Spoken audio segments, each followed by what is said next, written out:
Hi, my pals. I wanted to record a video for you guys today just because I haven't done that in a really long time and I feel bad about that lack of things.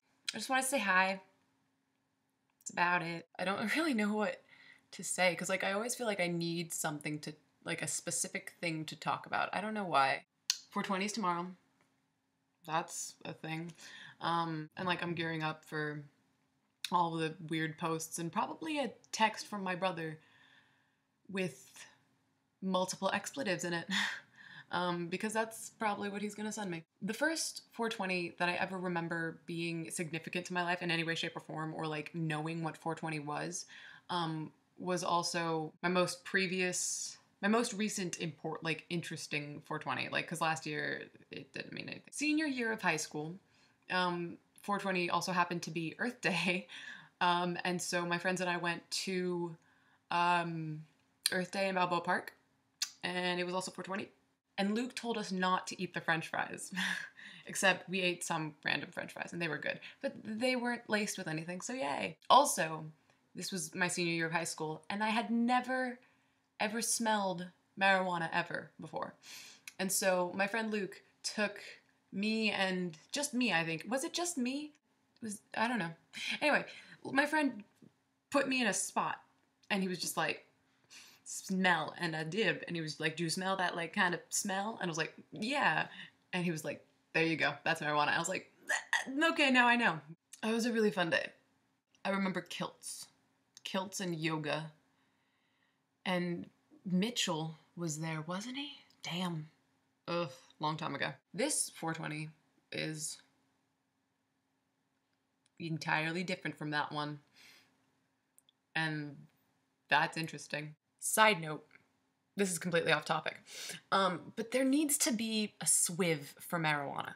I tend to say marijuana or even cannabis because cannabis sounds just a cool word, but there's that stigma of saying the actual term and it being uncool, and so I don't want to say that. And I don't like saying pot or weed because pot makes me think of a cooking pot, something that I make pasta in. And also it's a dumb word. The word pot is stupid. And also weed, it's closer to what it actually is, but it just doesn't sound right. It sounds still way too colloquial, and that annoys me. And there needs to be a swiv for marijuana. Swiv, by the way, is a word from Chaucer that means to have sex.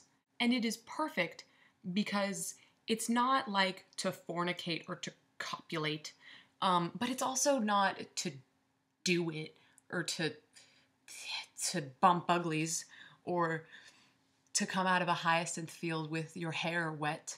Super, super side note. That was a reference to T.S. Eliot's The Wasteland. It's this gorgeous, gorgeous passage, and so I have to read it to you. Yet when we came back late from the hyacinth garden, your arms full and your hair wet, I could not speak, and my eyes failed. I was neither living nor dead, and I knew nothing.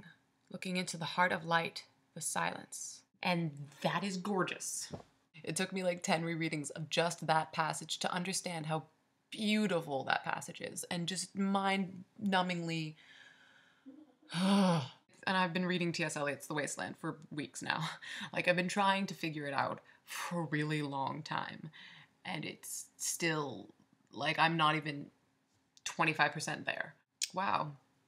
So how did I go from 420 and illegal substances to T.S. Eliot's The Wasteland? I don't have anything to say to you guys individually because, it's all the same. It's, all it is I want to see your face and I miss you guys and I like you guys and, that's pretty much it. So to leave you guys, I'm gonna read some of King Lear because that's what I should be doing right now. Hear, nature, hear, dear goddess, hear. Suspend thy purpose if thou didst intend to make this creature fruitful. Into her womb convey sterility, dry up in her the organs of increase, and from her derogate body never spring a babe to honor her. If she must teem, create her child of spleen, that it may live and be athwart disnatured torment to her. Let it stamp wrinkles in her brow of youth, with cadent tears fret channels in her cheeks, turn all her mother's pains and benefits to laughter and contempt. that she may feel how sharper than a serpent's tooth it is to have a thankless child. God, Shakespeare is so cool. That was King Lear wishing for his eldest daughter, Goneril, to not be able to have children, which, back in that day, was taking away the only thing that a woman could do. Like, seriously. Also, it's a way of taking back the gift of life, in a sense, which is amazing. I mean, like, it's a terrible, awful curse, and it's spiteful and hateful, and this is your daughter that you're talking to. I love Shakespeare, and I love T.S. Eliot's Wasteland. If you want to read The Wasteland, read it on the website below, because it has The Wasteland and it also has all of T.S. Eliot's notes. My suggestion would be to read it all the way through without the notes. Like, just know that you're not going to understand anything, and like just read it all the way through. Try and like try and see the fragments, and then read his notes. And then come talk to me, because I can tell you some major themes about it. I love your faces. Bye.